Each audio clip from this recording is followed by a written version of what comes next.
Royal বাড়ি মাকাশিপাড়া বায়তুল মামুর জামে মসজিদ। একটা সময় ছিল মাকাশিপাড়া গ্রামে কোনো মসজিদ ছিল না, বরং দুটি গ্রামে একটি মসজিদ ছিল।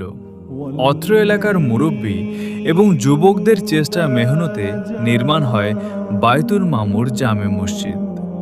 মসজিদে 5 ওয়াক্ত নামাজের ইমাম হাফেজ হাদিস উদ্দিন।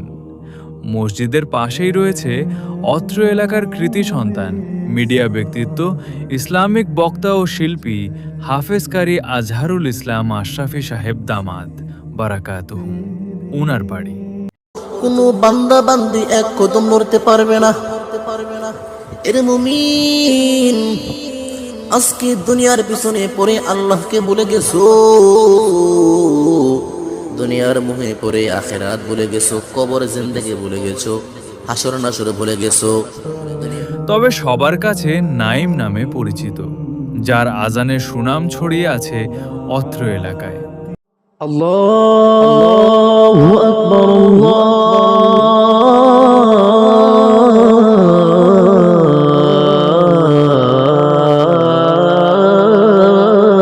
আল্লাহু আকবার। আশহাদু আল্লা ইলাহা ইল্লাল্লাহ,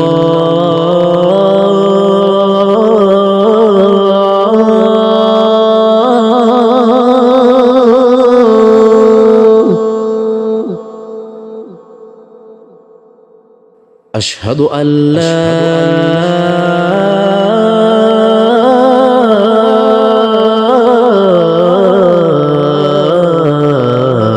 ইলাহা ইল্লাল্লাহ।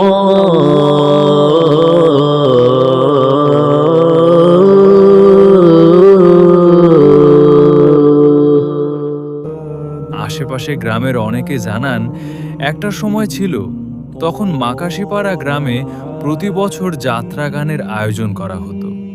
তবে মসজিদ হওয়ার পর থেকে প্রতি বছর ওয়াজ মাহফিলের আয়োজন করা হয়, আর সেখানে উপস্থিত থাকেন ইসলামিক আলোচক, মিডিয়া ব্যক্তিত্ব, তরুণ বক্তা হাফেজ কারি আজহারুল ইসলাম আশরাফি সাহেব সহ দেশের আরও অনেক ইসলামী বক্তা এবং উলামায়ে কেরাম। আশেপাশের গ্রামের লোকেরা জানান, আমরা একসময় দল বেঁধে যাত্রা গান শোনার জন্য যেতাম।